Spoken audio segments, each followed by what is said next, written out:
I've always trained with like a friend back in Brighton where I'm from, and was always a bit more relaxed, so I was expecting maybe that this was going to be a bit like more strict and really difficult, and I wouldn't be able to do it, and they'd push me too hard and all that kind of stuff. But I knew I had to, like, you know, that bit in the back of my mind was going, come on, you got to get back on this, you got to get back on this. Over lockdown, I just got a little bit soft, and, you know, motivation had gone down, and just lose that kind of routine, I suppose.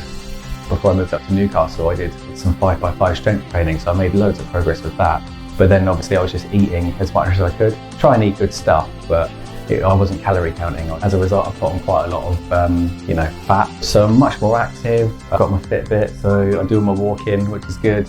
And it's taught me to be much more aware of how much I'm moving and the necessity to move. Now I've got a really structured training plan, which is really valuable. I know exactly what I'm doing and when I'm doing it during the week. And I always thought counting my calories would be a bit of a pain, but it's been really, really good, because now I know exactly what I'm eating and then the results that I'm going to get. When I was doing my calorie deficit towards the end, obviously training 4 times a week, doing 10,000 steps a day, energy levels were a bit up and down.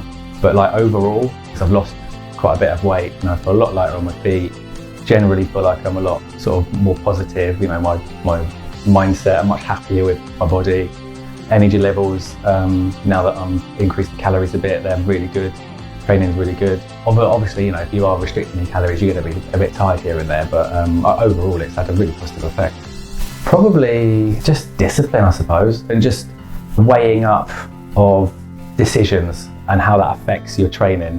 You know, you can have loads of drink and food and have like some short-term pleasure and then be hungover all weekend. It's cool, but then if you kind of defer that and only do that on special occasions, like your mate's birthday or whatever, then you get to like look and feel good most of the time, and then fun social events every now and again. So it's like, it's just that discipline of like, okay, I'm going to focus on my body and look and feel good most of the time, but I can still, you know, you save that for like, you know, special occasions.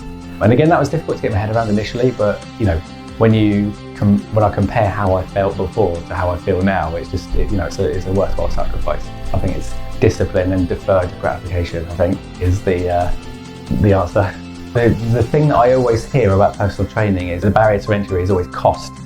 And what I've learned is, you know, you just, especially as I'm 35 now, so I'm getting on a bit, you just can't put a price on your health.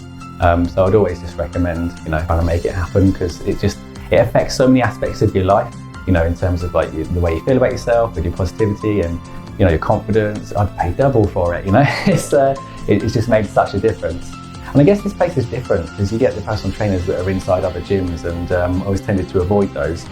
I'm not that there's anything wrong with them, but at Pioneer you just feel like the place is set up for your success, and it feels a bit more kind of like on it, you know.